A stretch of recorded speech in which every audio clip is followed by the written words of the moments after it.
कैसे हैं आप सब लोग। आज मैं आप लोगों के लिए बहुत ही महत्वपूर्ण टॉपिक लेकर आया हूँ।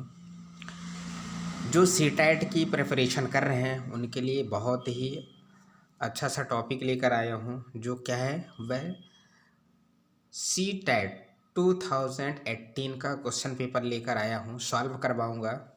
राइट, कैसे सॉल्व करना है। बहुत लोग के जल्दी जल्दी के चक्कर में कंफ्यूज हो जाते हैं। So guys, which type of you solve, you will be compare each language Hindi and English. After that you solve the question. So guys, हम स्टार्ट करते हैं। पहला question, children's acquire gender roles through all of the following except. Children acquire gender role through all of the following accept.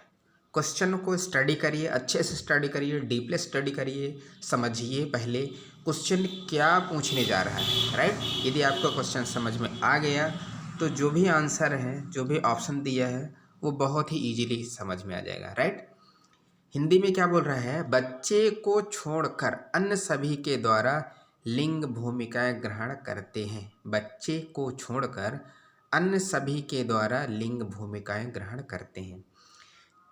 English में क्या है, children acquire gender role through all of the following except. किसको छोड़कर, है ना, निम्नलिखित में से इनको छोड़कर जो जेंडर रोल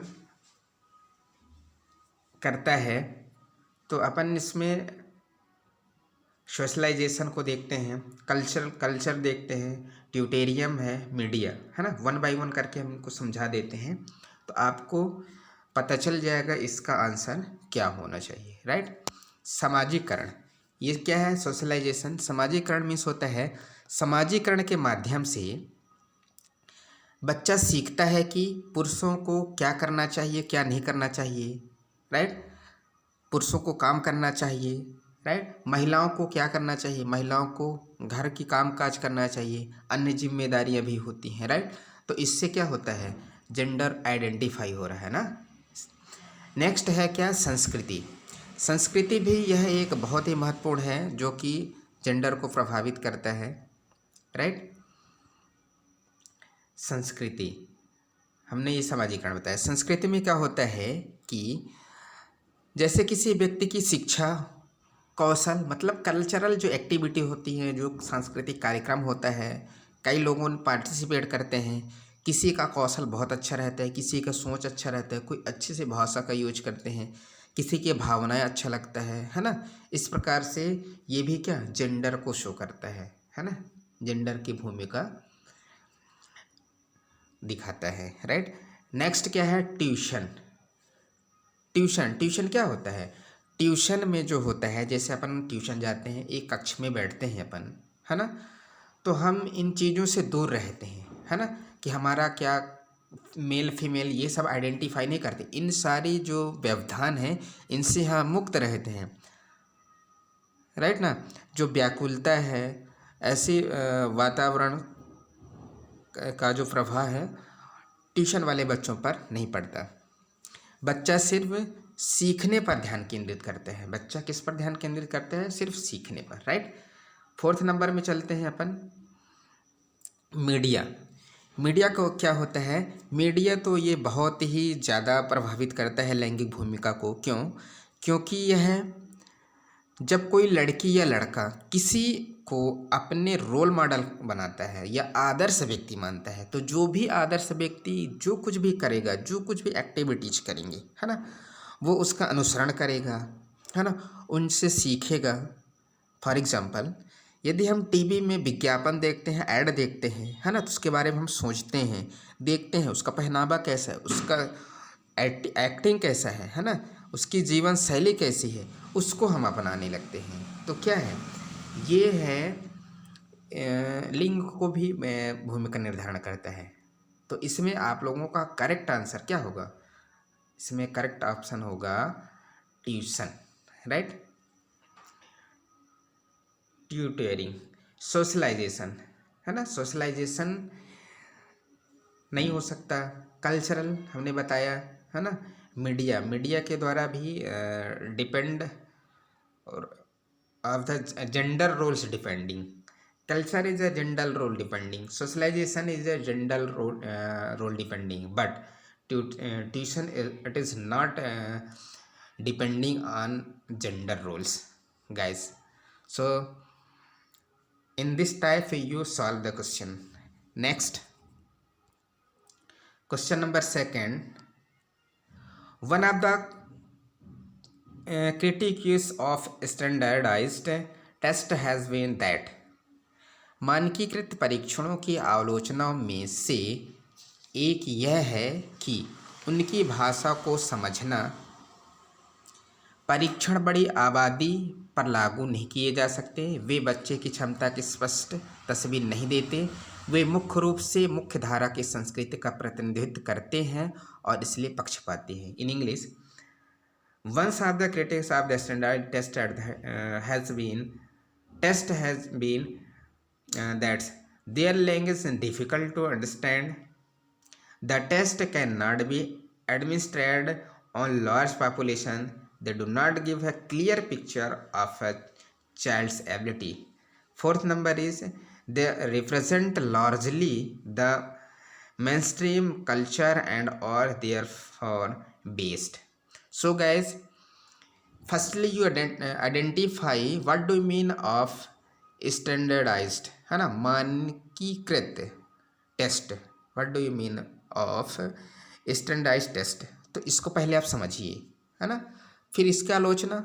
मानकीकृत परीक्षण तो पहले समझिए कि किसने दिया था, इसका मतलब क्या होता है, फिर इसकी जो आलोचना इसमें दी हुई है उसको अपन आइडेंटिफाई कर लेंगे, राइट। तो जो मानकीकृत परीक्षण होता है, यह परीक्षण एक ऐसी परीक्षा है जिसमें सभी छात्रों को एक ही समय में एक ही प्रश्न का उत्तर देने और उसे सुगम तरीके से स्कोर करने की आवश्यकता होती है, जिससे उनके प्रदर्शन की तुलना करना संभव हो जाता है, राइट। तो ये क्या है, मानकीकृत। ये संज्ञानात्मक एक वैज्ञानिक है अमेरिका के, हार्वर्ड जी हैं, ठीक ना, उन्होंने बताया था, राइट। तो चलिए हम फर्स्ट देखते हैं, उनकी भाषा को समझना मुश्किल है। मानकीकृत परीक्षण जो है भाषा को समझना मुश्किल है, तो ऐसी बात नहीं है कि हम भाषा को न समझ सके, है ना। भाषा इजी तरीके से दिया जाता है ताकि सब लोग को अच्छे से समझ करके हल कर सके, है ना, कि ये क्या पूछ रहा है, इसके बारे में हम अच्छे से आइडेंटिफाई करें, राइट। नेक्स्ट कहता है, परीक्षण बड़ी आबादी पर लागू नहीं किए जा सकते। नहीं, परीक्षण बड़ी आबादी पर लागू किए जाते हैं, है ना, लोगों को उसका एवेल्युएशन किया जाता है बड़े फील्ड में, है ना, कि यह आगे चल के क्या बन सकता है, राइट। थर्ड है, वे बच्चों की क्षमता की स्पष्ट तस्वीर नहीं देते। वे बच्चे की क्षमता का स्पष्ट तस्वीर नहीं देते, नहीं, बच्चे की क्षमता का स्पष्ट तस्वीर देते हैं। टेस्ट लिया जाता है ना, उसमें बच्चों के भविष्य को निर्धारित करता है। जो भी बच्चा क्वालिफाइड हो जाता है, पुलिस का है पेपर देता है, पटवारी का देता है, एसएससी का, रेलवे के, जितने सारे कंपटीशन का एग्ज़ाम देता है, तो वह पिक्चर बनता ही है। जैसे पटवारी का दे रहे हैं तो हमारे माइंड में ये सेव रहता है पिक्चर कि यदि हम पेपर क्वालिफाइड होते हैं तो क्या पटवारी बन जाएंगे, राइट। तो इस प्रकार से एक तस्वीर देता है। नेक्स्ट फोर्थ नंबर है, वे मुख्य रूप से मुख्य धारा की संस्कृति का प्रतिनिधित्व करते हैं और इसलिए पक्षपाती है। वे मुख्य रूप से मुख्य धारा की संस्कृति का प्रतिनिधित्व करते हैं और इसलिए है पक्षपाती है। ये जो फोर्थ नंबर का ऑप्शन है, यह मुख्य धारा की संस्कृति, that means they represent largely the mainstream culture and are therefore based. So यह इसकी आलोचना कर सकता है। क्यों? क्योंकि यह मुख्य धारा की संस्कृति का मतलब कल्चर का प्रतिनिधित्व करते हैं। नहीं करता ना, ये मुख्य धारा में सब फ्लो में चल रहे हैं, है ना, इसलिए है पक्षपाती है। Yes. Question number third is, एकाधिक बुद्धिमानी का सिद्धांत कहता है, एकाधिक बुद्धिमानी का सिद्धांत कहता है, the theory of multiple intelligence, multiple that means होता है multi talent, right, say that क्या कह रहा है, first is intelligence can B of several kinds, जो बुद्धिमान होते हैं कई प्रकार के हो सकते हैं, this is correct. Paper pencil test are not helpful, है ना, पेपर पेंसिल से हम किसी इंटेलिजेंसी को अपन एब्जॉर्ब नहीं कर सकते हैं, आइडेंटिफाई नहीं कर सकते हैं, so it is not correct. Intelligency can be multiplied with effective pedagogy, है ना, intelligence can be multiplied with effective pedagogy, मतलब प्रभावी पेडागॉजी के द्वारा एकाधिक बुद्धि का सिद्धांत कहते हैं कि प्रभावी अध्यापन के द्वारा बुद्धि बढ़ाई जा सकती है, राइट। फोर्थ है intelligence can B rapidly accelerated, है ना, बुद्धि तेजी से बढ़ाई जा सकती है, बुद्धि को तेजी से बढ़ाई नहीं जा सकती, क्यों, क्योंकि अपन यदि कोई भी संसाधन, जितने सारे हेल्पफुल सामग्रियां हैं, यदि हम उसको अवेलेबल करा दें किसी स्टूडेंट को, तो अपन क्या उसकी मेंटेलिटी को बढ़ा सकते हैं, नहीं बढ़ा सकते, राइट। पेपर पेंसिल परीक्षण सहायक नहीं है ना। फर्स्ट क्या है, बुद्धि कई प्रकार के हो सकते हैं, यस, कोई खेल में रुचि रखता है, कोई पढ़ाई में, कोई चित्र के माध्यम से समझता है, कोई जल्दी समझ जाता है, कोई लेट समझता है, राइट। सो गाइज, यह सिद्धांत कहता है कि यदि हम प्रभावी अध्यापन के द्वारा यदि बच्चों को पढ़ाएं, ठीक है ना, तो उसकी बुद्धि बढ़ाई जा सकती है। कैसे? बुद्धि सूचनाओं को समझने, अवधारणा को समझने और समस्याओं को सुलझाने की क्षमता के रूप में परिभाषित किए जाते हैं। तो बुद्धि कई प्रकार की हो सकती हैं, है ना। एकाधिक बुद्धि का सिद्धांत क्या कहता है कि बुद्धि कई प्रकार की हो सकती हैं। तो इसका करेक्ट आंसर क्या हो जाएगा? इसका करेक्ट आंसर हो जाएगा नंबर 1, बुद्धि कई प्रकार की हो सकती हैं। क्यों? क्योंकि यह समझने में, किसी सूचनाओं को समझने में, अवधारणाओं को समझने में और समस्याओं को सुलझाने की क्षमता के रूप में इसका बुद्धि का उपयोग किया जाता है। Next question is, teachers can utilize both assessment of learning and assessment of learning too. Know learning need of child and select teaching strategy accordingly.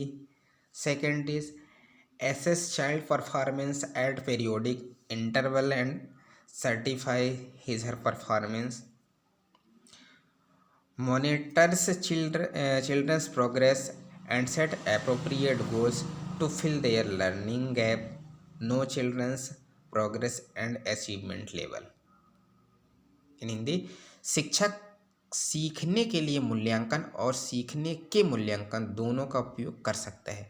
तो ये 4 ऑप्शन दिए हुए हैं गाइस। सीखने के लिए समझ गए होंगे, है ना, जो हमने सिखाया या बच्चा सीखा, राइट। CCE इसको इंग्लिश में क्या बोलते हैं? CCE। नो CCE नहीं है, ये है शिक्षक सीखने के लिए, मतलब लर्निंग प्रोसेस, है ना। बच्चे की सीखने की ज़रूरतों को जानने में, है ना, बच्चे की सीखने की ज़रूरतों को जानने में और तदनुसार शिक्षण रणनीति का चयन करने में सबसे पहले टीचरों को आइडेंटिफाई कर लेना चाहिए कि बच्चे जो है किस चीज़ को सीखना चाहता है ना। यदि वो जिस क्षेत्र में जाना चाहते हो, जिस तरीके से सीखना चाहते हो, मैथ्स हो, हिंदी हो, जिस सब्जेक्ट में रुचि रखता हो, उसके अकॉर्डिंग रणनीति बनाकर उसको पढ़ाना चाहिए। उसका मतलब ये कह रहा है। दूसरा कह रहा है कि आवधिक अंतरालों पर बच्चे के प्रदर्शन का आकलन करें और उसके प्रदर्शन का प्रमाणित करने में। आवधिक अंतराल, जब अपन पढ़ा रहे होंगे, है ना, उस टाइम पे बच्चों को आकलन करें कि हमने जो पढ़ाया क्या पूर्ण समझ में आ गया, है ना, उसको प्रदर्शन प्रमाणित करने में। तीसरा कह रहा है बच्चों की प्रगति की निगरानी करने और उनके सीखने के अंतराल को भरने के लिए उचित लक्ष्य निर्धारित करना चाहिए। बच्चों की प्रगति मतलब जो हमने सिखाया है ना, उसकी कितनी प्रगति हुई उस पर निगरानी करें और उनके सीखने के अंतराल को भरने के लिए उचित लक्ष्य निर्धारित करें, है ना। कुछ क्वेश्चन हम दे दें उनको सॉल्व करने के लिए, यदि वो सॉल्व कर लेते हैं तो हमको ये कन्फर्मेशन रहे कि हमने जो बताया तो बच्चे पूरे सीख गए हैं। फोर्थ नंबर कहते हैं बच्चों की प्रगति और उपलब्धि स्तर को जानने में।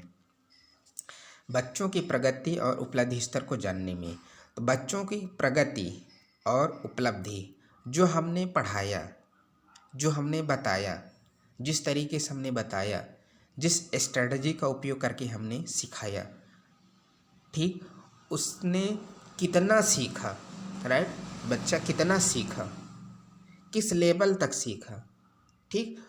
तो यहाँ पे गाइस शिक्षक सीखने के लिए मूल्यांकन और सीखने के मूल्यांकन दोनों का उपयोग किया जा रहा है। तो यहाँ पे आपका करेक्ट आंसर होगा fourth number is correct answer. Next question is निम्नलिखित में से which ones of the following is not related to continuous and comprehensive evolution, this is the CCE, right. निम्नलिखित में से कौन सा सतत और व्यापक मूल्यांकन से संबंधित नहीं है। सतत मीन्स कंटिन्यूअसली, जो लगातार चलता रहे, है ना, उसमें कोई चेंजेस ना हो, और उसका एवेल्यूशन करना है, मूल्यांकन करना है कि ये जो प्रक्रिया है कंटिन्यूस चल रहा है कि नहीं चल रहा है, कि कहीं पे रुक गया बीच में। So guys first is it is integral part of teaching learning process, it is a integral part of teaching learning, यह शिक्षण अधिगम प्रक्रिया का एक अभिन्न अंग है। ठीक, क्या कह रहा है, यह शिक्षण अधिगम प्रक्रिया का एक अभिन्न अंग है। Second is it is focus on child's achievement in different learning area, it is focus on child achievement in different learning area, मतलब कि हमको फोकस देना है, बच्चों पर फोकस करना है कि ये किन किन जगहों से, किन किन क्षेत्रों से ये सीखा है, अचीव किया, राइट। यह विभिन्न शिक्षा क्षेत्रों में बच्चों की उपलब्धि पर केंद्रित है ना। Third is it is useful to label children as slow poor और इंटेलिजेंस, क्या, it is useful to label children as slow poor and intelligence, है ना।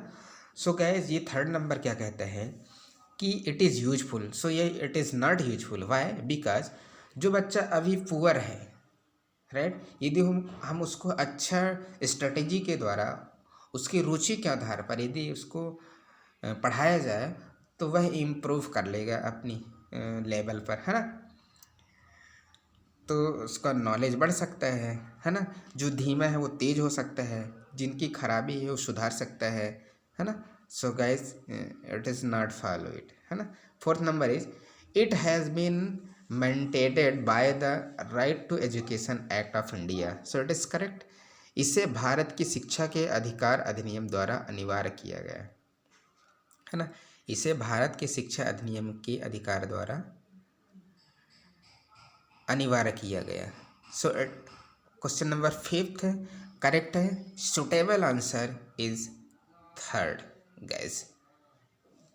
सो गैस यदि वीडियो अच्छा लगा हो तो please like subscribe and share कीजिए, ताकि हमने फिफ्थ क्वेश्चन को अच्छे से डिस्क्राइब किया, है ना, कैसे क्वेश्चन को पहले समझा जाता है, क्वेश्चन को समझने के बाद जो ऑप्शन दिए रहते हैं उन ऑप्शन को भी उसके मीनिंग को समझें कि ये कैसे कोरिलेट हो रहा है क्वेश्चन से, राइट। इसके बाद हम चूज करेंगे इसका परफेक्ट आंसर क्या होगा, इसका करेक्ट आंसर क्या होगा। So guys thank you. CTET का हमने प्रिपरेशन करवा रहे हैं। सो गाइस ये 2018 का पेपर लेकर हम आए थे। अभी हमने आज फिफ्थ क्वेश्चन को सॉल्व करवाया है। नेक्स्ट वीडियो में हम 6 to 10 क्वेश्चन लेकर आएंगे और अच्छे बेहतरीन तरीके से समझाएंगे। So guys if you understand my teaching procedure, you like it, so guys please like subscribe and share. Thank you, bye bye, take care, जय हिंद।